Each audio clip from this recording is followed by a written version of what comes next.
15 मई को इन्होंने ये कॉकरोच वाला बयान दिया। 11 मई को कुछ दिन पहले ही उन्होंने एनवायरमेंटलिस्ट के खिलाफ कुछ बोला कि दी सो कॉल्ड एनवायरमेंटलिस्ट, इनका काम ही है कोर्ट में आके दलीलें फाइल करना। कोई भी एक ऐसा केस हमें बता दीजिए जो एनवायरमेंटलिस्ट ने डेवलपमेंट वर्क जो इन्होंने वेलकम किया हो।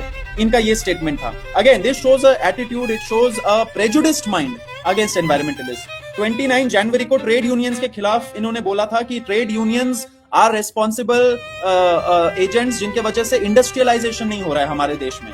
इतना स्वीपिंग स्टेटमेंट दे देना, जबकि हमें पता है कि लेबर लॉस के साथ क्या खिलवाड़ हो रहा है, इन लेबरर्स का कंडीशन क्या होता है, कैसे एक्सप्लॉइट होते हैं। उसके बावजूद जो थोड़े बहुत यूनियंस बन जाते हैं, जो अपना अधिकार को एसर्ट करते हैं, उनके खिलाफ बोल देना कि they are the agents, they are the biggest people जिनके वजह से देश की तरक्की नहीं हो रही।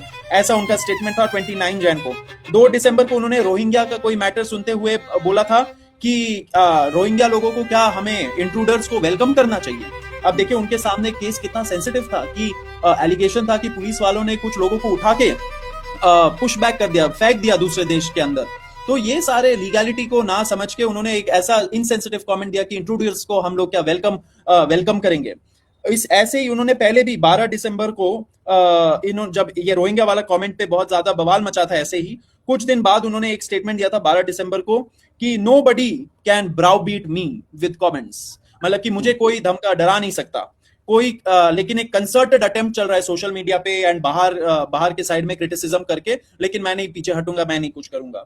3 मार्च 2025 को उन्होंने जर्नलिस्ट लोगों के खिलाफ जिन्होंने ये जो बियर बाइसेप वाला केस चल रहा था उस टाइम पे, उस पे मैंने भी कुछ लिखा था कि फ्रीडम ऑफ स्पीच वगैरह के मामले पे उन्होंने कोर्ट में बोला, सबके सामने ओपन कोर्ट में, कि some brainless people are writing on free speech, we know how to handle them also। ये कोई भाषा है चीफ जस्टिस, कोई जज की, सुप्रीम कोर्ट के जज की।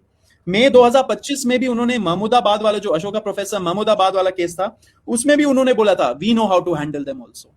तो बताइए ऐसे धमकियां आ रही है, ऐसे कमेंट्स आ रहे, and not 1 time 2 time 3 time, these are 3 4 5 7 times ऐसे कमेंट्स आए हैं पिछले 2 सालों में।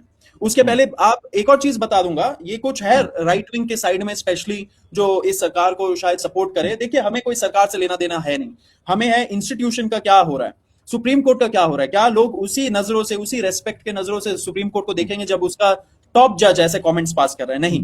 तो हमारा कंसर्न है what is the institutional image, what is the signal that is going.